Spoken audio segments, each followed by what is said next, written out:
Elkin, North Carolina is perhaps one of my favorite towns I've come across while railfanning. Straddling the Blue Ridge Mountains and the Yadkin Valley, downtown Elkin backs right up to the Yadkin Valley Railroad, with Harry's Place providing a first-class burger and railfan location. I stuck out like a sore thumb waiting around, as Harry's appeared to be the lunchtime rendezvous point for just about the entire town, including the railroad. Train of the day YV1 made an appearance around 1:15 p.m., towing 3 steel coil cars that were to be shoved into the adjacent Elkin siding.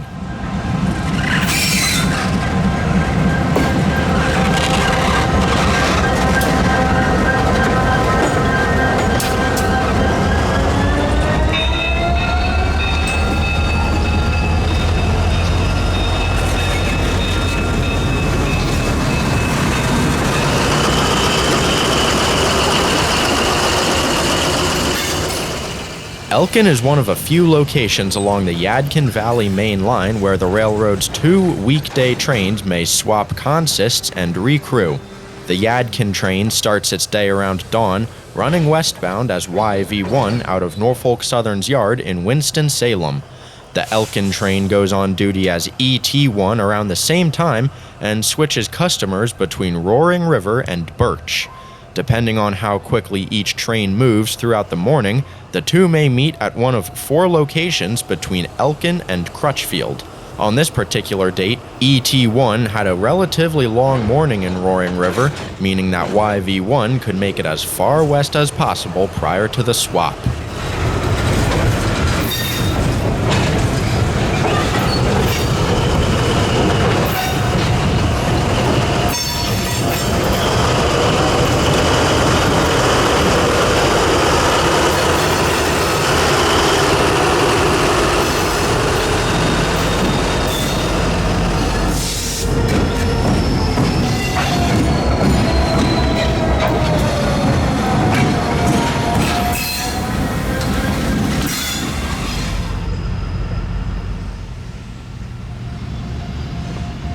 The Yadkin Valley Railroad has an incredibly eclectic roster of locomotives put on full display by today's YV1. In the lead is SD60M 8772, painted in the corporate scheme of Gulf and Ohio, YVRR's parent company. Following 8772 is Knoxville Locomotive Works SE32C number 3200 and a Cummins SD90 AC-QSK. Lettered KLW 1998. Knowing that the Cummins would lead the Yadkin train back to Winston, I made the 4-hour drive from Wilmington to witness the spectacle, and got lucky that there was to be a full eastbound trip from Elkin back to Winston. Once YV1 had completed its drop, the light engines moved clear of the switch, putting them back on the main line.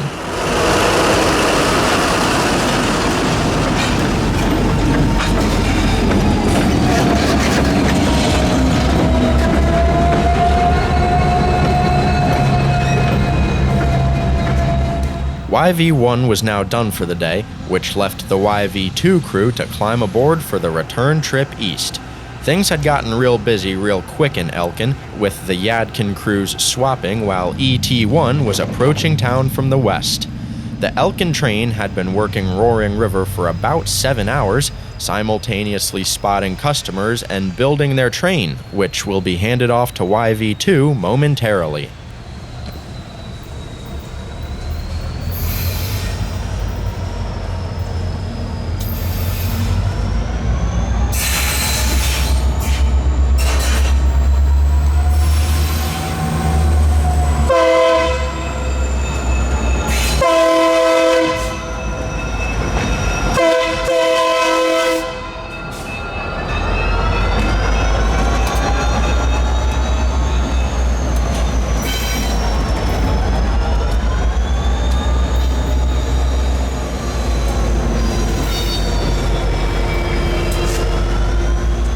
The power made it over the Big Elkin Creek, but the rest of the train did not. ET1 left their consist on the main line, while the power ducked into the siding. This would allow for the YV2 engines to quickly tack on and begin the journey to Winston-Salem.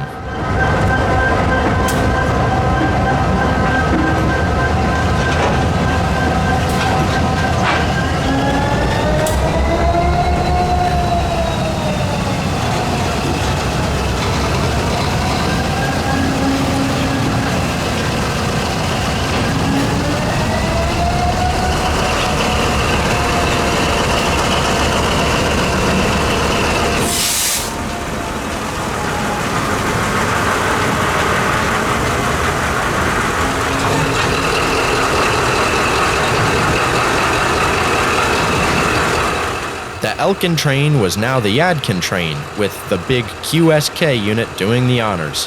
The beautifully distinct sound of 1998's Cummins is like no other locomotive I had ever heard before and left me grinning from ear to ear. From downtown Elkin, I embarked upon an awesome chase of YV2 across nearly 60 miles of gorgeous Yadkin Valley and Norfolk Southern trackage. My first roll-by of YV2 was outside Elkin, where the tracks spanned the Dutchman Creek.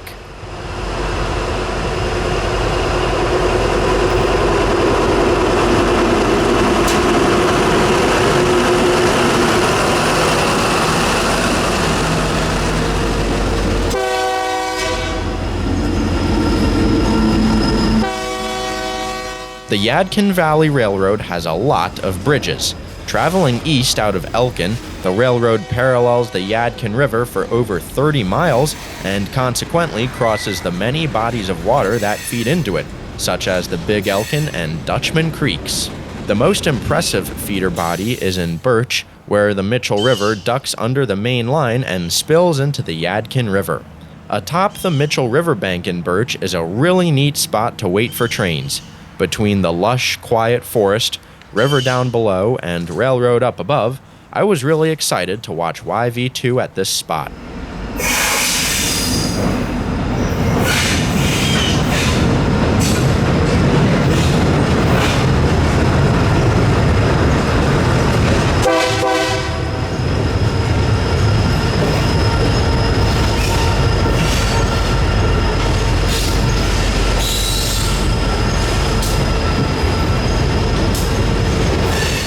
1998 first began life in 1999 as Union Pacific SD90 MAC-H2 number 8558.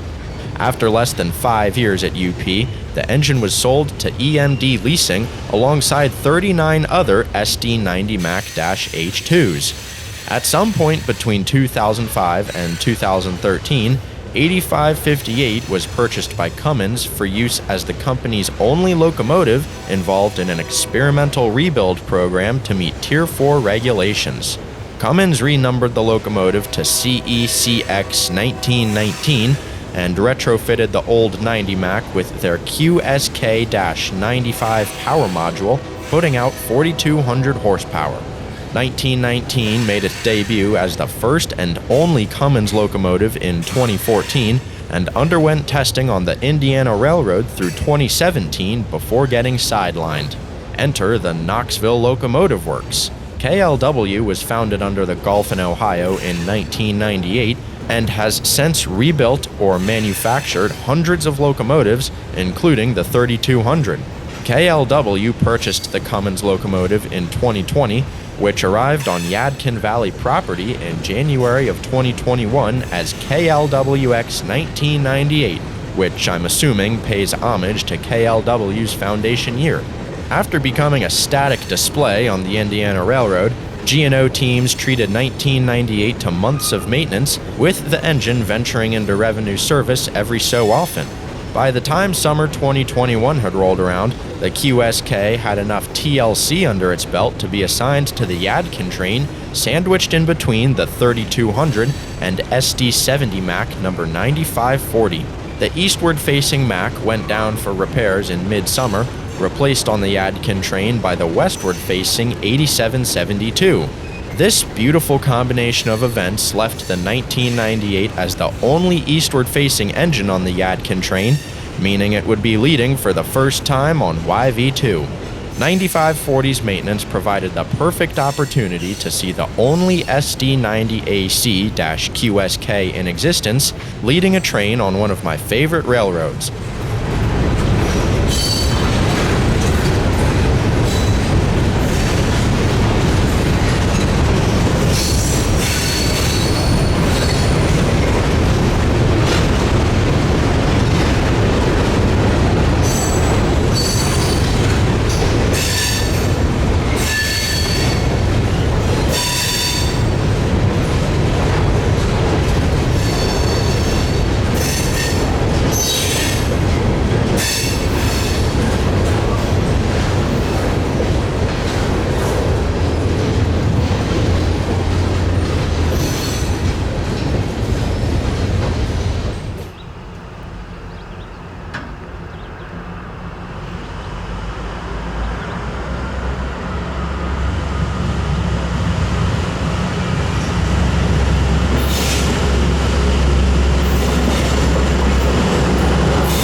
Growing up, I had always thought the Indiana Railroad was a neat short line, with SD90s and GP38s operating synonymously.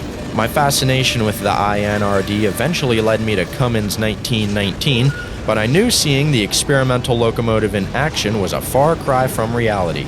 Well, here I was years later, happily proving myself wrong, as I still couldn't believe I was chasing that exact engine on none other than the Yadkin Valley. Nothing could have ruined my mood, not even the rain shower that found me and YV2 in Rockford.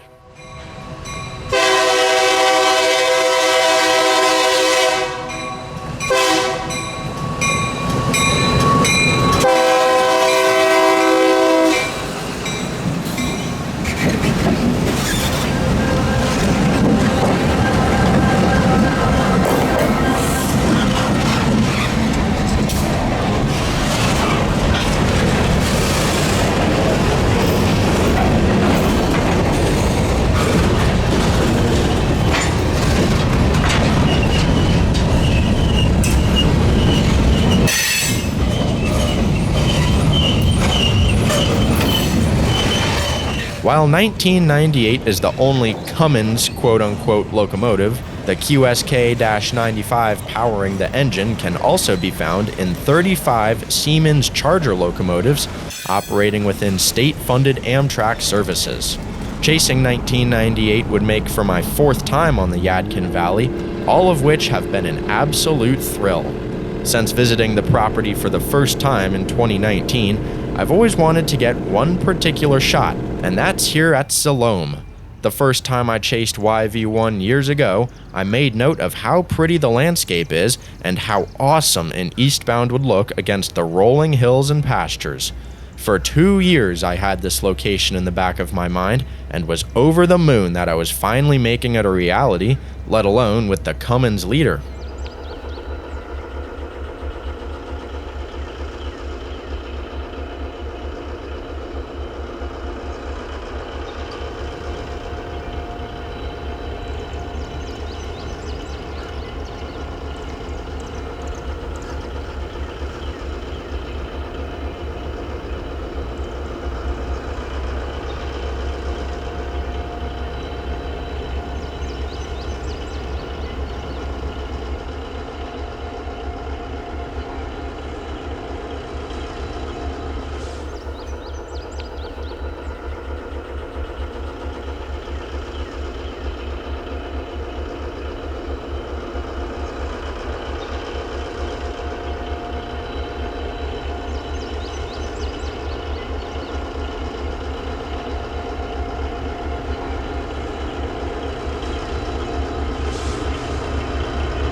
While the 1998 was certainly the star of the show, the trailing SE32C cannot be overlooked.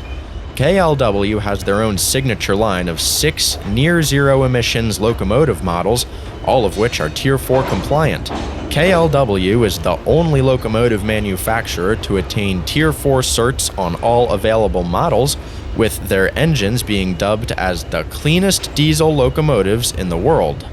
Most of KLW's locomotives are 4-axles operating in freight and commuter service nationwide, with 3200 being one of only 2 6-axles produced by the company.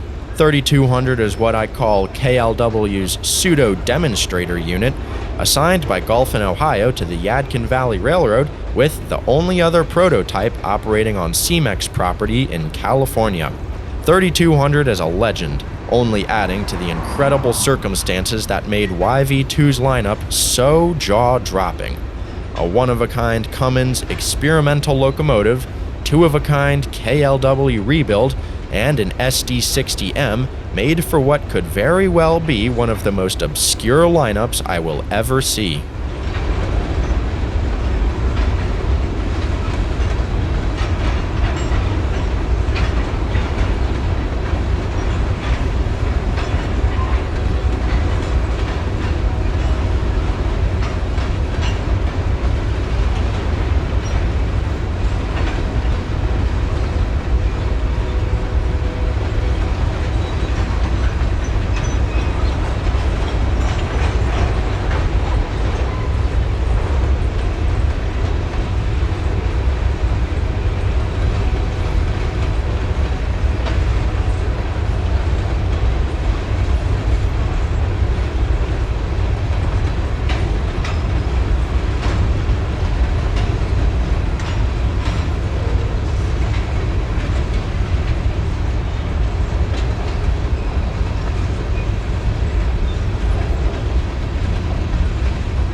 Gulfin, Ohio seems to have quite an affinity for one-off locomotive models, which have all seemed to gravitate towards the Yadkin Valley. As if YV2 wasn't enough fun, the engine shops in Donaha made the day even more interesting. Two corporate SD60Ms, one of which was delivered in YN2 paint, SD70 Mac number 9540 still in its BNSF executive scheme, an unpainted SD60M, and Norfolk Southern's AC44C6CF rebuild paired with a rare GP40-2LW. The amazing display of power at Donaha was awesome, and watching YV2 pass was gonna be sweet. After poking around the static power, I had just enough time to get the drone up as the eastbound nudged along the Yadkin River with Pilot Mountain in the background.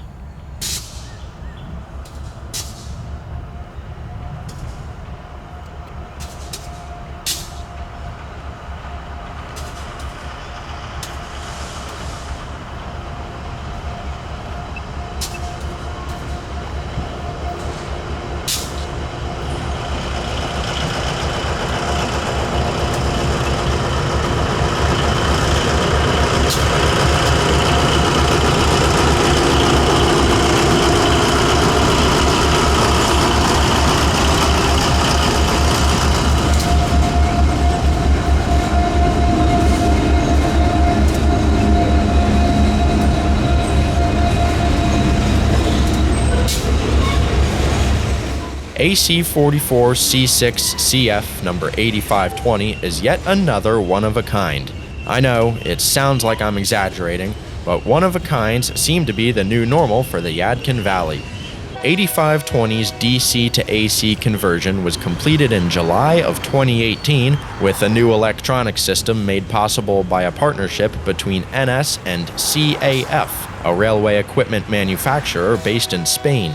8520's Red Horse Main was chosen because of CAF's corporate colors, making it one of 3 different DC to AC rebuilt models completed by the Class 1.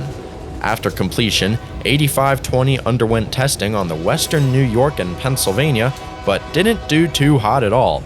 The C6CF program was one and done, with its sole prototype stowed away in Altoona after its less than stellar performance on the WNYP.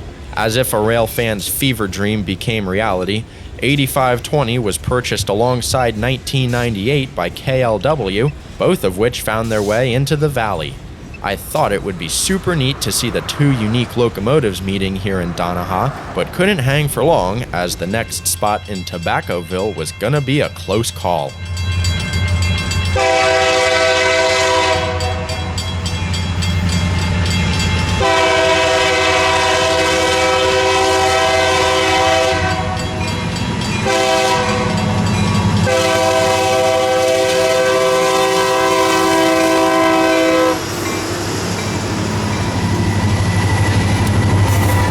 Rolling into suburban Winston-Salem, Tobaccoville offered some nice golden lighting for YV2 to bask in. Right down the tracks from Tobaccoville is Rural Hall, where Yadkin Valley trackage ends and NS ownership runs down to Winston. The Yadkin train paused for a couple minutes in order to gain permission onto Norfolk Southern and was soon back underway, now on Class 1 steel.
I've never been beyond Rural Hall when chasing the Yadkin Valley, but have had this spot on my radar for a while.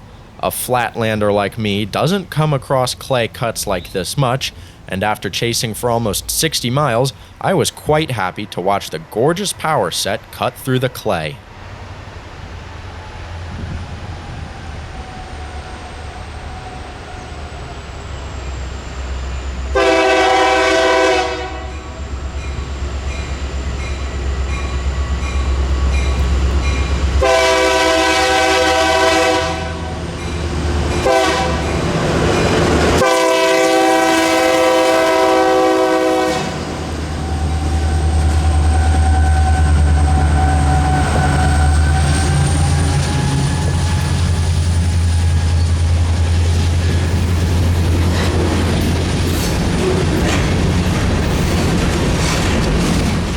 The grade gets pretty intense on the approach to Winston, but the 11,218 horses pulling YV2's 45 cars had no trouble making the climb. Yadkin Valley's current plan is for 8520 to enter into regular service on the Yadkin train once maintenance is completed, making for, literally, 3 unique AC traction rebuilds coming out of Winston.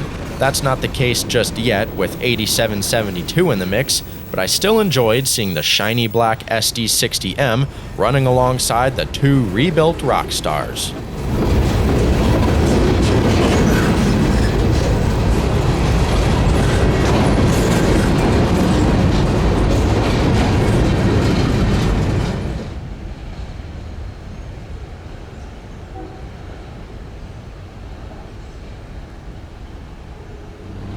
After watching the entire train through the clay in North Winston, I figured I'd call it a day. But then again, I didn't wake up at 5 a.m. just to head home earlier than I had to, and decided to take advantage of one more opportunity just south of the NS yard. I didn't really know where I was, but it didn't really matter. I was just happy to have made it to the tracks in time for the jaw-dropping array of power.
Entering NS's North Winston yard isn't as cut and dry as you'd think.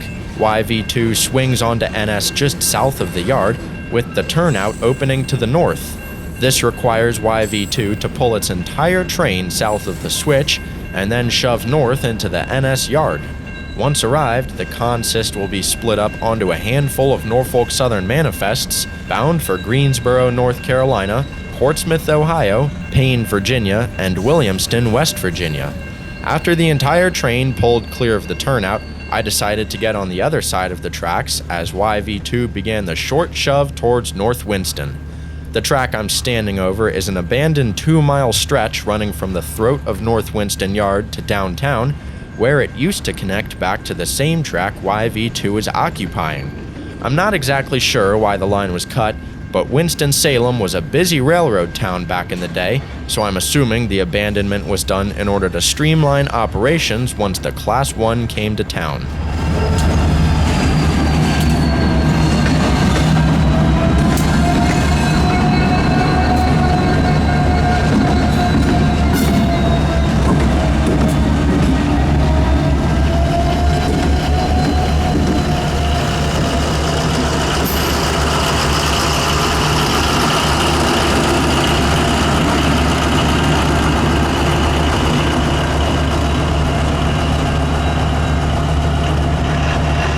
Well, I'm glad I decided to stick around for a little while longer and was thrilled to have seen and heard the awesome lineup of the Yadkin train one more time. Thanks for railfanning with me today. I hope you enjoyed this amazing day in the Yadkin Valley as much as I did.